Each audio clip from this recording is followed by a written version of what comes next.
This time I'm going to be taking a look at a somewhat controversial game, Akiba's Trip, Undead and Undressed. If you don't watch a lot of anime, or you're unfamiliar with the world of otakus, then you're probably going to be really fucking lost. Also, if you're the sort of person who's offended easily by sexual themes or sexist overtones, then this game isn't for you. Try to keep in mind that this humor is an offshoot of an anime and manga subculture that originates in Japan, and is, if anything, an extreme parody poking fun at itself. It's like South Park making fun of society. Try not to take it too seriously. For the rest of us, let's check it out. I'm going to be playing a version of this that's available for the PS4, but you can also get it on the PS3, and it certainly feels like it was designed for the Vita, and then ported to these other consoles.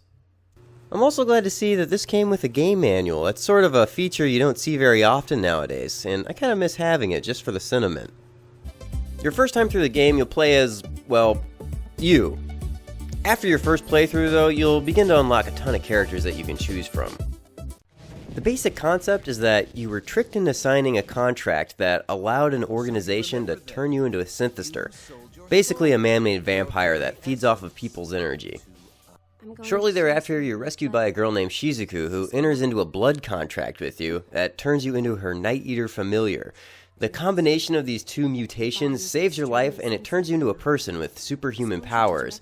Your only weakness, however, is sunlight. So if you should ever have all of your clothes stripped off, you melt into a bubbling heap of goo. The same is true for the other synthesters, whom you must now plot to defeat their nefarious schemes by stripping them naked, one by one. Okay, this has got to be the most ridiculous premise I've ever heard, but it's pretty damn hilarious too. This game doesn't take itself too seriously, and the silly concept feels about right for what you'd see in a parody like Excel Saga or Puni Puni Pohimi. Helping you wage battle against the synthesers are the Akiba Freedom Fighters, a group of your fellow otaku friends that use a manga bar as their base of operations. You're going to find yourself coming here a lot to complete story missions, which usually involve fairly long cutscenes. Because these cutscenes play such a large part of the game, I am disappointed that they used this classic RPG format rather than a real scene or an animated sequence. Catherine had a similarly anime-based art style, and the cutscenes made it incredible. I suspect that this was a limitation of the Vita, but even so, it would have made a huge difference to include this in the console versions. The game's opening is a fully animated sequence, which makes me think they could have done it, they just chose not to. Another thing worth pointing out is that they really didn't want me to record their opening animation. What the fuck, guys, really? Of course I'm still able to record it, but out of respect for their stupidity, I'll choose not to show it and withhold any positive comments I may have had to say about it. Instead, I'll just give you this blanket statement. Stop being dicks! Like, really, what the hell do these corporate guys think? That if someone watches the introduction to their video game, that's the equivalent of already owning the game? That doesn't make any damn sense! At any rate, you'll get to meet all of the Freedom Fighters, and they did a great job with the dialogue. There's an endless supply of meta jokes about game and anime culture. Anime endings, western film, kung fu movies, you name it. There are movie references around every corner. All of these jokes are a dream for someone like me. This whole business could just be some nasty burrito dream or something. Every fucking time. This game also melded concepts from several other game genres very effectively. You level up and unlock skills and upgrade equipment like an RPG. The battle mechanics remind me of older style beat-em-ups like Double Dragon. And of course, there are numerous date sim elements throughout the game. The choices you make will dramatically change the last third of the story. You can do it! One major fuck-up that they made is that there's no Kadi date route. She's easily one of my favorite characters, and you can choose her as a battle partner, so it was a pretty big oversight not to give her a date route. And trust me, I earned all the trophies. There's not one for Kadi. There is a quasi-date route for your little sister, Nana. As creepy as Alexia and Alfred's relationship was, in the context of the animes that are being parodied, I found Nana's attraction kind of funny. Besides, these guys just do, normal family stuff. Nothing untoward could happen. Right? Or maybe it could, I'll let you find out. Nana is pretty funny. She always portmanteaus bro into every word she can find for the situation. I'm happy now. Thanks, protagonist. prototype, is it true? Brody bro, shabadoo! Love it. She also serves as your personal equipment wizard, and she can upgrade all of your gear for you. Okay. Little sis may be OP!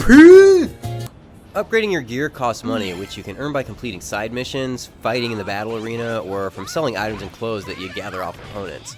The game will allow you to sort your gear, which is very helpful, but they should have included a sort by quantity feature for the shoes and underwear.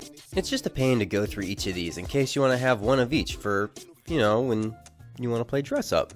You have to unlock the privilege to change your teammates' clothes, and it's important that you upgrade their gear too, especially for the most difficult battle arena ranks. The great news is that you can upgrade almost anything you want, giving you a lot of customization. You can even unlock mascot characters like Super Sonico. How many times can you say that you beat the shit out of someone as Hatsune Miku? One problem that I had with this was that they failed to change the dialogue to match the fact that you're playing as a female. Characters will still call you he or him or... We'd have no choice but to turn player character in. See, this game even makes fun of its own script. It's meant to be funny. One thing I did notice, though, is when you're playing as a female, Nana will call you sister. So there's like no sense of consistency. All of the vocal work is fantastic in Akiba's Trip. This game has an all-star vocal dream team. The main protagonist is done by Spike Spencer, the English voice of Shinji Ikari. Shion was voiced by Megan Hollingshead, for any Nurse Joy fans out there. And of course there's Koma Sakaguchi. I know this is sudden, but here's some trivia about beer, now that you've emptied your mug.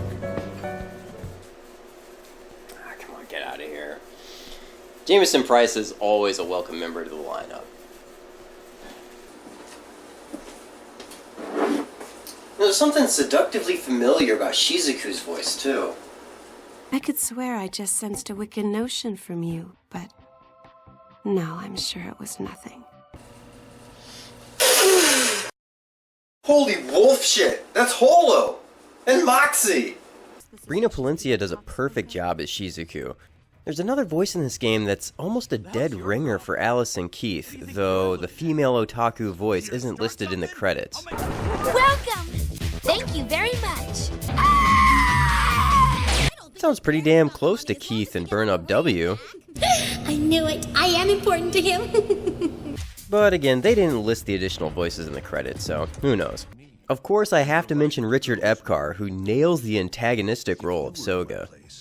When you're at Mogra, you have the option to select who you want to partner up with. Certain missions will require specific partners. Something I didn't like was how story missions would automatically activate when you travel to their location.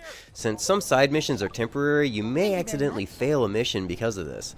Luckily, you can still choose a different partner to deconflict with the story mission to allow you to complete any other side quests that are in that map. Each of these maps are relatively small, and they're all packed with pedestrians that are always in your way. Fuck off! You'll quickly be able to see how they funded this game, though, with ads for Sega, PlayStation, Nitro Plus, and endless others everywhere. I guess many of these stores exist in the real-world Akihabara, too. I already mentioned that you can play as mascot characters, which is pretty badass, actually. Sometimes they knocked off companies who, I guess, didn't support them, like the Mac Collection for the Apple Store. There's even a trophy for picking up enough flyers from these advertisers. While this in-your-face advertising would be insulting in other games, it fits pretty well with this materialistic theme that they have in Akiba's Trip. Core gameplay here is in the combat mechanics. Your ultimate goal is to rip off all of your enemies' clothes. First you have to target certain areas of the bodies to wear down the articles of clothing, but once its durability is low enough, then you can just strip it off. If multiple clothes items are low enough, then you can initiate the chain strip. This basically uses simple QuickTime event commands, which, surprisingly to me, work pretty well. Building a chain with QTE is a form of positive reinforcement, rather than instant death for no reason. So, I found this strangely hypnotic. You can gather different fighting styles from the charismatic owner of the battle arena. Every single one of them is pretty funny, and they usually make some sort of a reference to a famous movie or show. Jackie Chan's Legend of Drunken Master, good old-fashioned wrestling, Kame, fake out! And then the, oh my god, The telekinesis, what the fuck? If you want a faster pace or a better challenge, then the quick change or Asuka-style ninja moves will speed up the QTE a lot. You can dodge with the R1 button and counterattack while blocking. I found the counterattack to be the best way to handle large crowds, especially when you're playing on the Otaku difficulty. One major thing that this game desperately needs is the ability to choose who you're targeting. See this little white ring around this guy? I'm basically glued to him as my opponent, unless I drop cover and run around like an idiot to target someone else. The R2, L2, right and left stick buttons are unused on the PS4, so there's no excuse for not having this feature. Hell, the square button's used for jumping, and since you can't jump over anything, it's basically useless. Even in Ocarina of Time, they'd figured out how to switch between enemies, and that was in 1997, so come on guys. Depending on where you're fighting, you may have a hard time ending combat. Bystanders will just join the fight, which can drag a battle on forever. Sometimes you'll just have to put your weapon down and run away and pick up the loot, even though you could win anyways. And there were a couple of times that the story battles were in locations that you can't return to, so you have to pick up the loot before the battle is over, just to make sure you don't miss anything. In the grand scheme of things, these are pretty minor problems. There's something intangibly fun about this game. It's hard to put it down. You can just go from a side mission to a story mission to picking up loot to upgrading your items, and the whole time you just feel constantly engaged. Now you might be wondering how you know which people are synthesters. Pretty early on you'll get an app for your phone that'll show you who's normal and who's not. It's kind of like the glasses in They Live. You can also scan people to see what they have on them if you've already found it, and if you've mastered a strip skill with that type of clothing. If you scan your partner and use the touchpad... Dear God, her boobs are like jello, and it's pretty clear that she's not enjoying this either. I know this is wrong, and there's no defending it, but... if you're into that sort of thing. The boobs in this game are absolutely out of control. Nuclear boobs! Check it out! How about it, guys? You know it's what you want, right? Let's hear it for Sleeves! I had a glitch where my boobs got stuck to the right once. What the hell? How did that even happen? I also had one game-breaking glitch where it got stuck in an infinite loop when I tried to get this flyer. I guess if two people occupy the exact same space at the same time, when you try to talk to them both, the world is destroyed. Luckily I just saved before this. Other than that, I didn't have too many technical issues with the game. The camera felt good most of the time, though I would like to be able to reset the camera by pressing the right stick, like in the Final Fantasy XIII series. This game lets you adjust the entire color palette and customize the world's visuals. I didn't use it too much, but it's an awesome bonus feature. I'd love to see the guys at Halo add this to their Forge rather than a few quantized options. That's what Akiba's Trip gives you. Options. This whole game is about giving the player freedom. Prepare to be freedomized by the Akiba Freedom Fighters! I do wish that this game had some multiplayer features. Either online co-op or split screen would have been good. They did make it very easy to live stream this game by connecting a Twitch account to your PS4. Just press share and select broadcast. They even included some interactive elements for the viewers.